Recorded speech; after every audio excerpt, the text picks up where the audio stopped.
Eu não coloquei o texto, mas quero que você leia o texto. Um dos textos que eu vou dizer que é o nosso texto áureo desta noite está em João, capítulo 11, versículo 40. Muito especialmente a parte B, mas nós vamos ler o versículo completo. Você tem a Bíblia com você? Eu vou ler o versículo 40 do capítulo 11 do Evangelho de João e você repete, por favor. Respondeu-lhes Jesus: não te disse eu que, se creres, verás a glória de Deus? Repitam.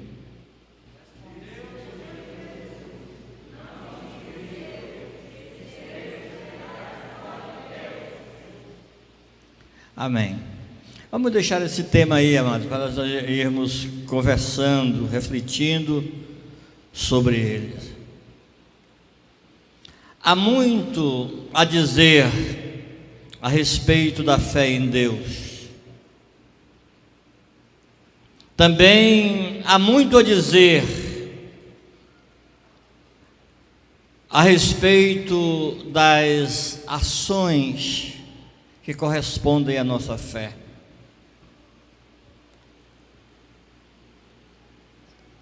Já foi dito que a fé ela terá que estar acompanhada de uma ação correspondente.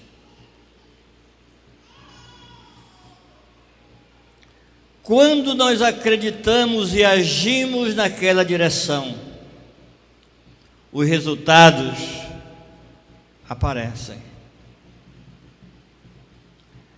Nesta noite ouvimos o pastor fazer uma observação aqui muito séria, amados. Eu não choro por qualquer coisa, amados, mas para Deus eu choro. Para Deus eu choro. Que muitas vezes nossos louvores, nossa pregação são apenas retóricas, são apenas palavras, elas não estão, nossas palavras não estão acompanhadas das ações que elas dizem ou que elas nos apresentam. Para a reflexão desta noite, amados, eu vou falar sobre 3 ou 4 exemplos de fé acompanhada das suas ações e do resultado que esses personagens obtiveram. Eu vou usar pouco a palavra missões, mas eu quero dizer a você que as missões é uma ação levada a cabo, levada a efeito.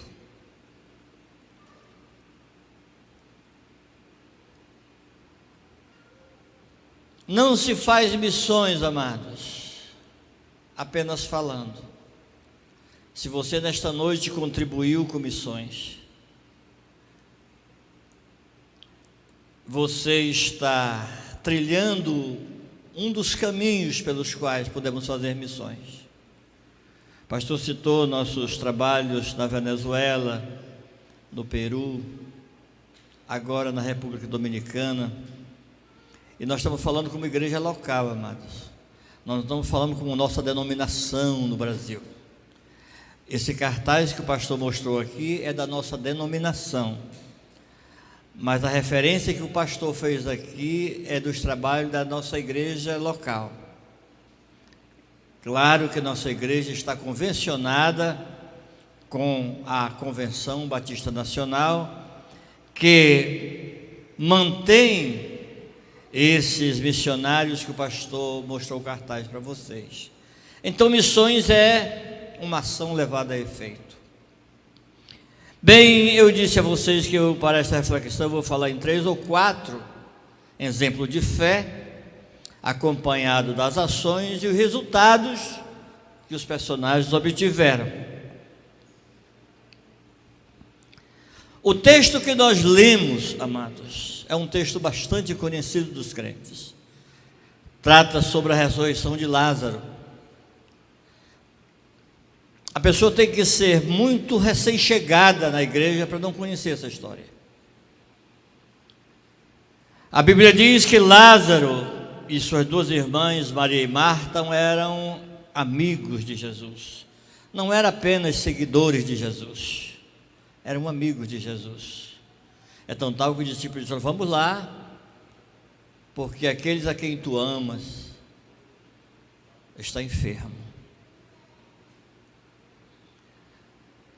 E você observa que Maria e Marta, quando viram seu irmão passando mal, a fé que elas tiveram ali as colocou em movimento. Elas foram até onde Jesus estava, em outro município. E olha, naquele tempo não havia avião, metrô, ônibus, não. Ou era a pé, ou na costa de camelo ou cavalo. Foram lá. Chegaram lá, contaram, você conhece a história, contaram o que estava sucedendo. Ocorre que entre o dia que elas estiveram lá e o dia que Jesus veio, já tinham se passado 4 dias do enterro de Lázaro. E agora Jesus chega, Lázaro está enterrado. E Jesus pergunta: onde vocês puseram? Elas disseram: vem você e você vai ver, nós colocamos. Levaram Jesus numa tumba e lá havia uma pedra. E Jesus disse: olha, Lázaro há de ressuscitar. Agora eu quero que você compare a fé de Maria e Marta quando foram procurar Jesus lá enquanto ele estava doente, e agora? Aí olha o que a Maria disse: eu sei, Senhor, ele vai ressuscitar um dia, mas na ressurreição do último dia. Aí Jesus disse: eu já te disse que se creres, olha a condicional aí, amados, se creres, verás a glória de Deus.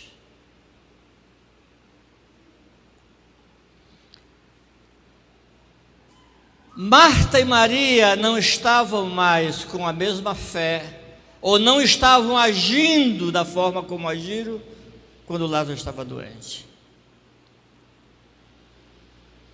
Agora Jesus disse: vocês tirem a pedra aqui.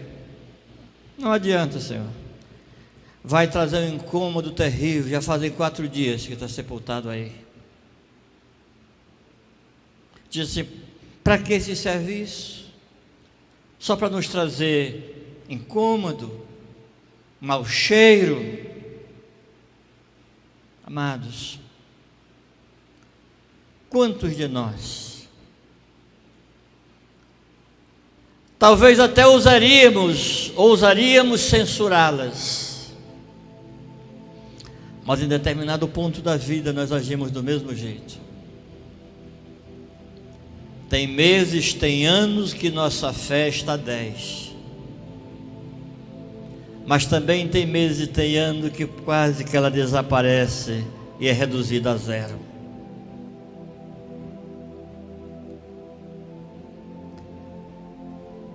É só você olhar para o resultado desta pandemia na vida de muitos crentes. Amados, os crentes podem fazer tudo. Estou me referindo a você que está aqui na casa do Senhor. Quero parabenizar você que está aqui. Eles podem ir para a praia, podem ir para o cinema, podem trabalhar todos os dias, podem ir na casa dos parentes, mas na igreja não podem vir. porque se vierem, pegariam a coronavírus.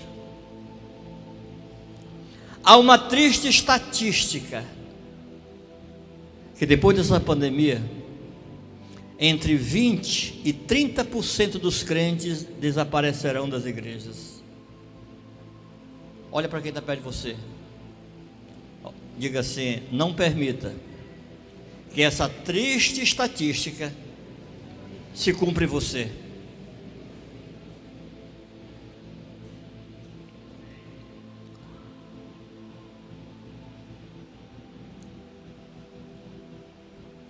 Pastor Moisés perguntou: pastor, por que será? Eu digo: muitos estavam esperando mesmo uma desculpa e acharam.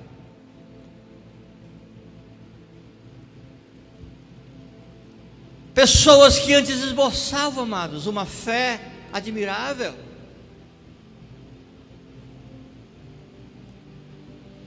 mas agora não podem congregar por causa da Covid-19. Amados, é verdade. Eu e você temos que tomar todos os cuidados possíveis, porque a parte que nos cabe, Deus não faz. Diga: a parte que nos cabe, Deus não faz.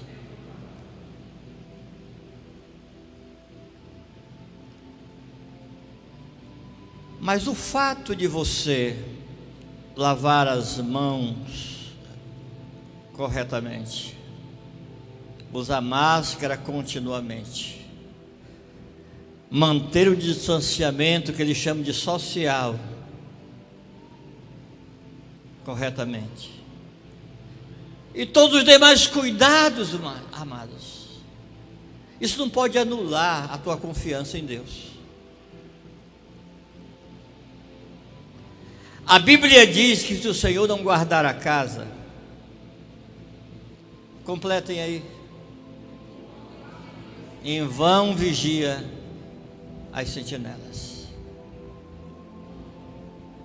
Eu conheço duas pessoas da minha família, e olha que eu estou falando da minha casa, não estou falando da casa de vocês não. Não pode haver duas pessoas nesse mundo, amado, que tenha mais cuidado do que aquelas duas pessoas. Chega da rua, não entra em casa com o sapato que chegou, pega outra sandália para entrar e depois lava aquele sapato lá. Adivinha quem foi que pegou Covid-19 da nossa família? Só elas duas. No dia que você passar a confiar só na sua máscara e no álcool gel, você vai contrair o Covid-19.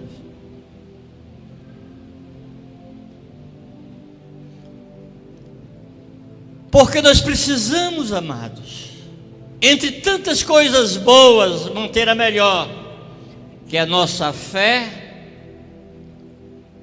acompanhada de ação. Agora, nós estamos fazendo uma ação sem fé. A ação sem fé é como a fé sem ação. Como é que ela é? Pode falar em alta, amado. Morta. Tiago diz: olha, a fé sem ação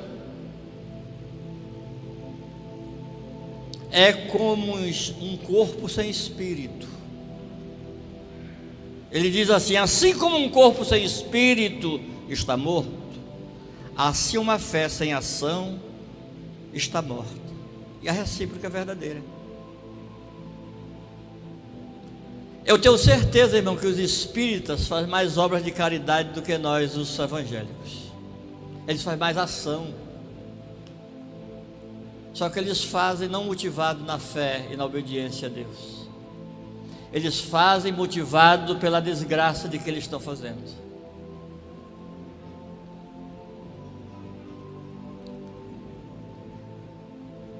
E porque fazem na motivação errada, não vão ser recompensados. Nós precisamos, amados, manter a fé acompanhada de ação. O segundo exemplo que eu quero conversar com vocês, amados, é sobre o exemplo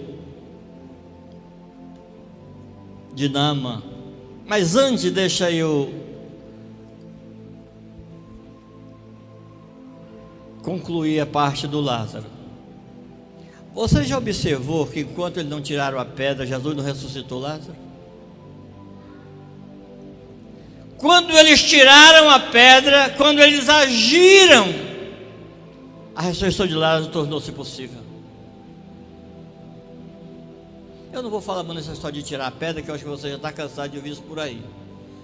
Mas eu quero falar da ação delas ali, das pessoas. Lázaro ressurgiu,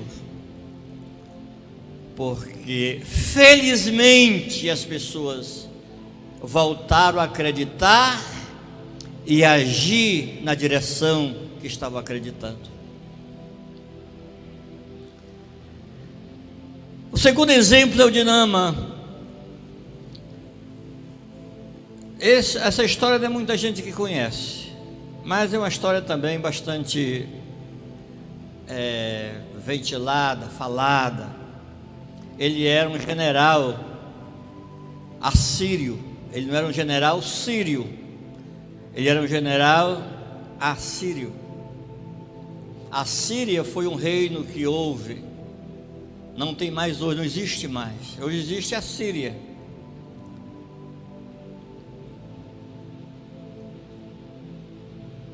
Mas a Assíria não existe mais, pois ele era um general assírio. E por bondade de Deus, Deus colocou na casa de Naamã uma moça temente a Deus e que conhecia o profeta Eliseu. Ocorre que Naamã tornou-se leproso. E se você sabe que até hoje a lepra é uma doença terrível, você imagine há 3.000 anos passados. Eu tenho 71 anos, 71. Eu alcancei um tempo que quando a pessoa tornava-se leproso, ela era segregada.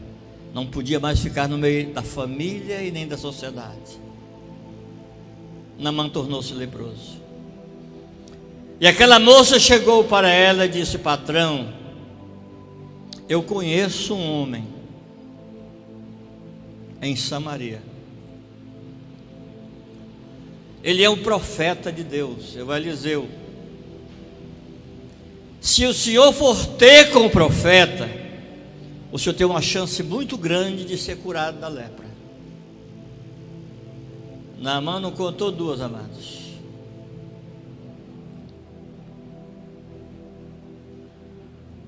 Equipou os seus seguranças, os seus assistentes, carregou uns camelos de ouro, porque ele achava que o profeta poderia lhe cobrar um valor muito alto, e atravessou a fronteira do seu país e foi até o profeta Eliseu. Observe que, por que o Naamã foi? Porque ele acreditou no que a menina disse, que ele poderia ser curado através do profeta. Chegaram na casa de Eliseu, se anunciaram, o assistente do profeta veio receber o general. E o general falou o que tinha vindo fazer ali. E o assistente voltou e falou para o profeta Eliseu. Aí o profeta Eliseu disse: olha, diga para ele ir primeiro no Jordão e se banhar lá 7 vezes, depois ele volta aqui comigo.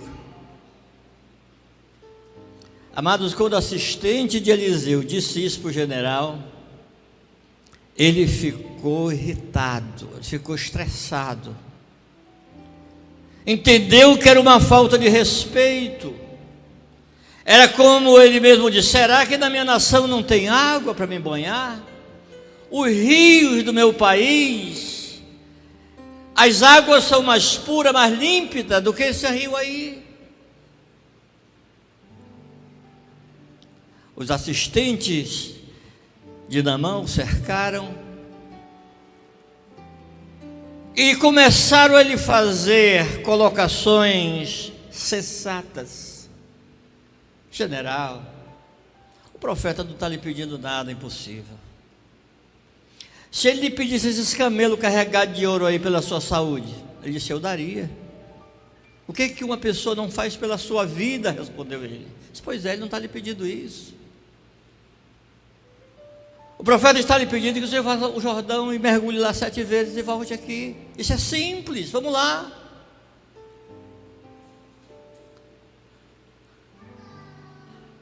A fé que trouxe Naamã até ali, amados, exigiu uma ação. Por quê? Diga assim para quem está perto de você: olha, às vezes a resposta de Deus à nossa fé depende de um ato de obediência.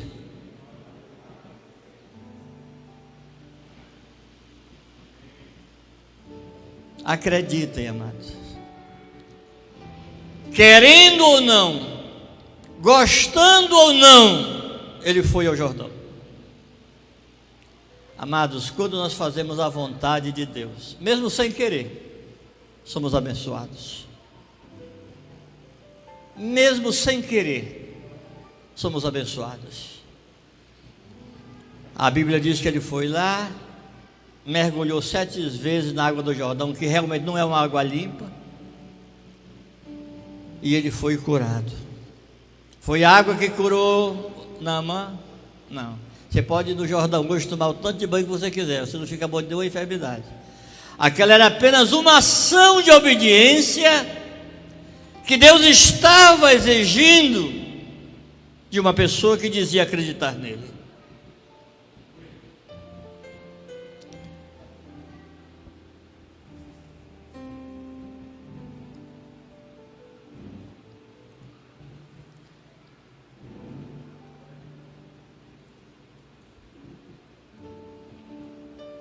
Essa história de Naamã está em 2 Reis 5, verso 10.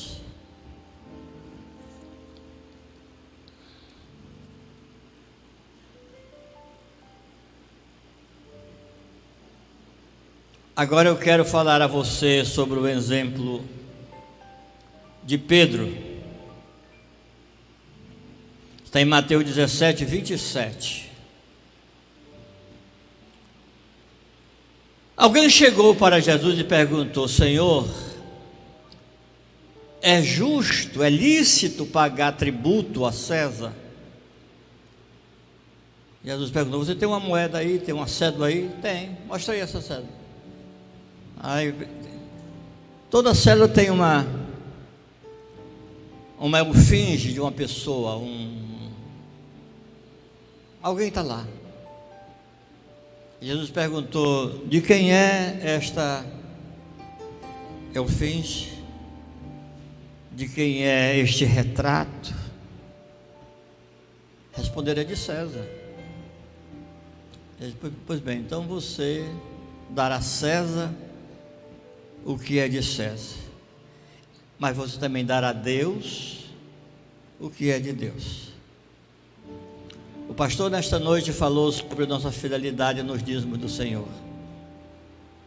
Ontem eu estava numa loja e eu cheguei na hora que 2 pessoas estavam discutindo sobre o dízimo. Eu não as conhecia, mas pelo jeito um era cristão. Vocês estão dando dinheiro aí para as igrejas, para os pastores.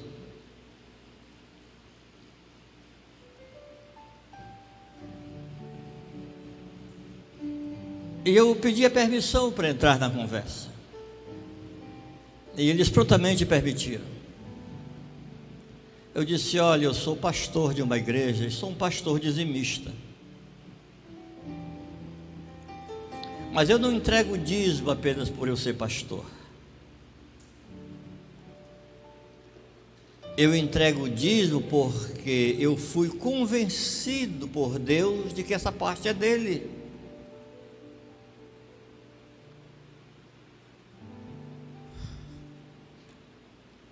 Pastor, pagadismo, entregadismo também? Eu disse, olha, é para entregar, porque isso é uma ordem para todo cristão.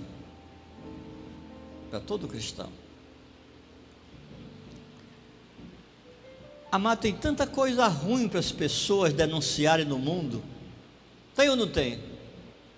Tem tantos pecados horrendos contra Deus e contra a família para serem denunciados. Agora tem pessoas que gastam o seu tempo falando contra o dízimo do Senhor, falando contra as coisas boas.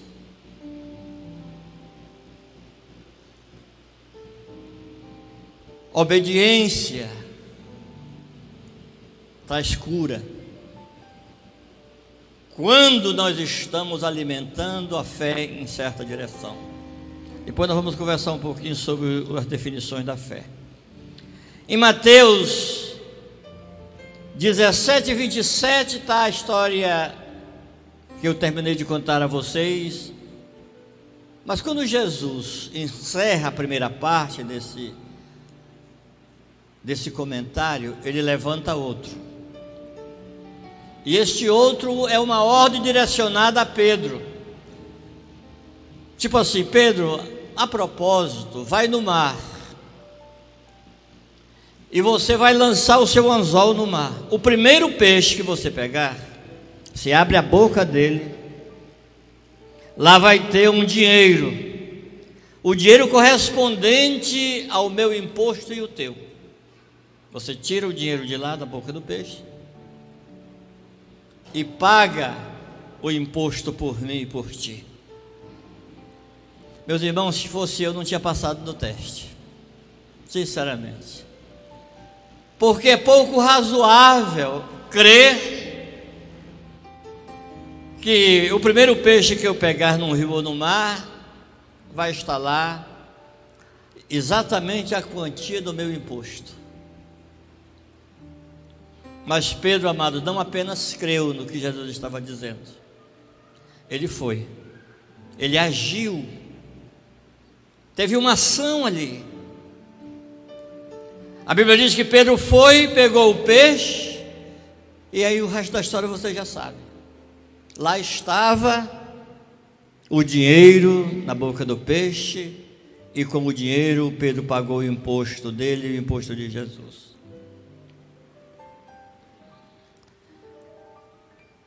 Não sonegue o seu imposto. Seja um cidadão decente. É difícil ser cidadão no Brasil, amados. Eu acho que é um dos países mais difíceis do mundo você ser um cidadão.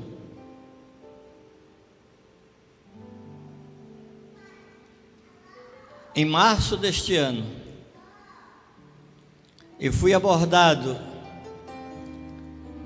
por alguns policiais. Tenho muito respeito aos policiais. Quem o senhor é? Eu disse, eu sou um homem de bem. Como que o senhor prova que sou homem de bem? Eu digo, alguém que chega aos 71 anos de idade, sem nenhum antecedente criminal, não pode ser uma pessoa tão má assim. Tá? Então, é difícil você ser cidadão no Brasil, porque às vezes você é confundido com Barrabás. Como Jesus foi crucificado entre dois dos piores dos seus dias, assim você pode ser incluso, porque o nosso país às vezes é assim. Mas seja na medida que você puder, faça as coisas corretamente. Agora eu quero que você olhe, amados, para nós encaminharmos para a conclusão. Você olha para Hebreus, capítulo 10, verso 39.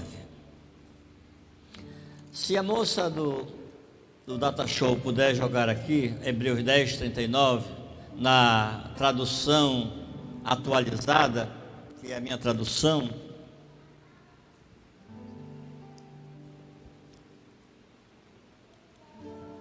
Eu quero que você olhe com carinho para esse versículo da Bíblia. Abra aí sua Bíblia, ligue aí o seu celular, encontre aí Hebreus 10:39. Quando a moça encontrar, ela coloca lá, mas vamos ler aqui. Nós, porém, não somos dos que retrocedem para a perdição. Somos, entretanto, da fé, diga, sou da fé, para a conservação da alma. Notem aqui a ação, não retroceder, mas permanecer na fé, para a conservação da alma.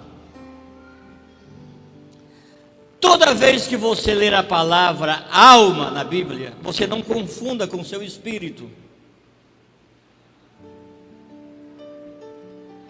A Bíblia diz que nós temos que apresentar a Deus nosso corpo, nosso espírito e nossa alma íntegros. Quando a Bíblia fala de alma, ela está falando do teu intelecto. Coloca teu dedinho na tua cabeça. Está falando do teu intelecto. Está falando das tuas emoções, do teu coração. E está falando da tua vontade.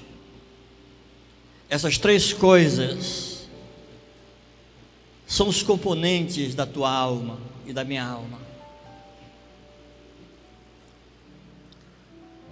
Permanecer sem retroceder na fé para a conservação da alma. Quando você encontra uma pessoa saudável,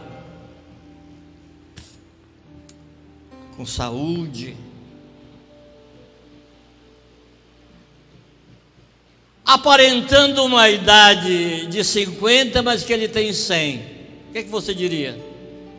Você é uma pessoa conservada. Não é assim? É uma pessoa conservada. Mas também quando você encontra uma que tem 30 anos com a cara de 70, você não vai dizer que ela é uma pessoa conservada. Você vai dizer que ela é uma pessoa não conservada. Esta verdade se aplica ao nosso interior. Como é que eu posso conservar minha alma livre da depressão, dessas síndromes de tudo que quase existe aí?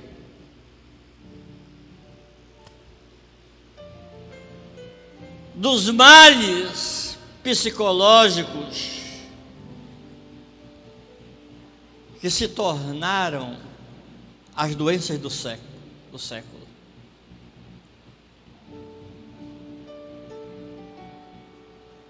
Crentes amados, às vezes cheio desses problemas psicológicos, porque não permanecem sem retroceder na fé.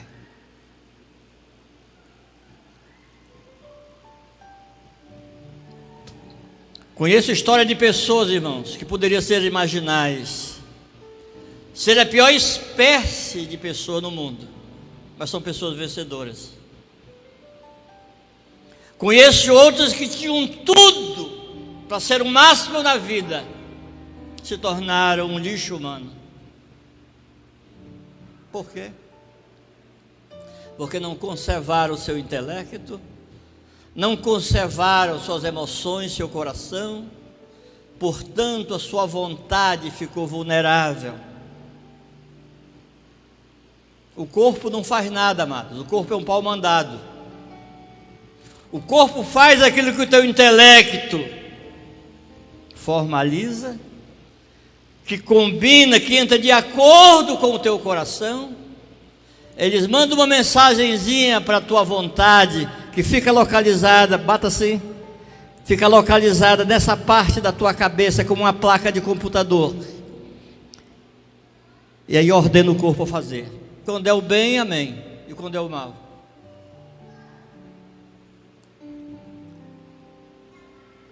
Conserve a sua alma, não retrocedendo na fé, mas prosseguindo nela.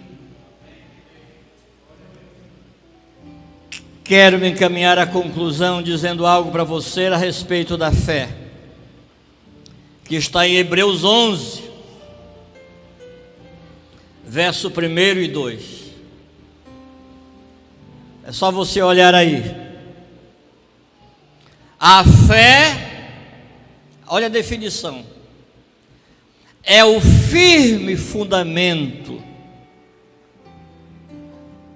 das coisas que se esperam, mas não se vê, ou se vê, mas se espera.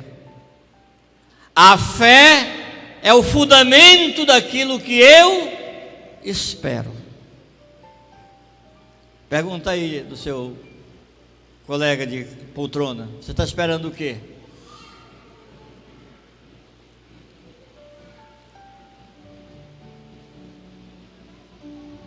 Se eu acredito, amados, em algo, eu tenho que agir naquela direção. Porque a fé, além de ser este fundamento, ela me proporciona a ida em busca. Eu vi um palavreado hoje na rádio muito interessante. Alguém falando, uma pessoa falando com outra, se cumprimentando. Como é que vai? Tá bem? Tá. E a saúde? Se a saúde vai bem, então tá bom. Tendo saúde, o resto a gente corre atrás. É como a fé, amados. Você tendo fé, você tem que correr atrás do que você está acreditando.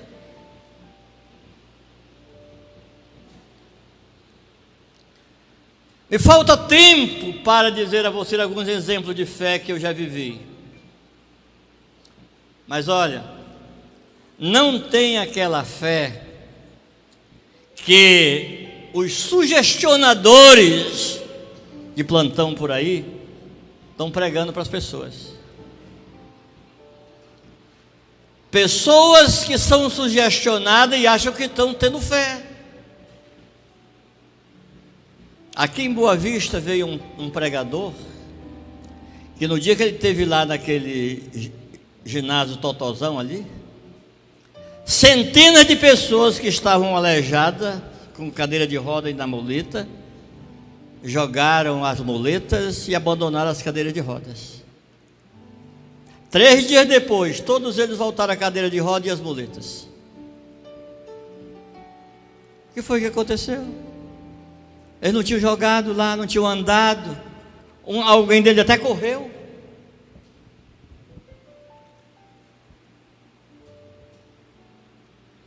Você terá que ver como o hino disse aí, e o pastor complementou,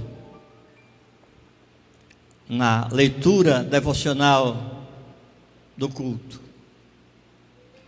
A fé vem pelo ouvir, mas o ouvir a palavra de Deus. Se a tua fé está firmada no que a Bíblia diz, pode correr atrás, que é verdade, você vai conseguir. Agora não fique dando uma de bobo. Chega lá na casa do Modesto, ô casa bonita, eu vou pisar por aqui, porque o que eu disse, quando eu ponto a ponta do meu pé é minha, daqui um dia a casa do Modesto é minha. Não faça isso, mano. Isso não é verdade. Isso Deus disse para uma pessoa numa situação, ela não ocorre em todas. Nunca tente fazer um cavalo voar, amado, que você não vai conseguir. Agora, se aquilo que você acreditar, você tem respaldo da Bíblia, pode correr atrás que você vai conseguir. Amém? Eu quero agradecer a sua atenção e dizer a você que toda ação que você fizer no sentido de abençoar a obra de Deus, os missionários de Deus, você está agindo porque você acredita na obra missionária.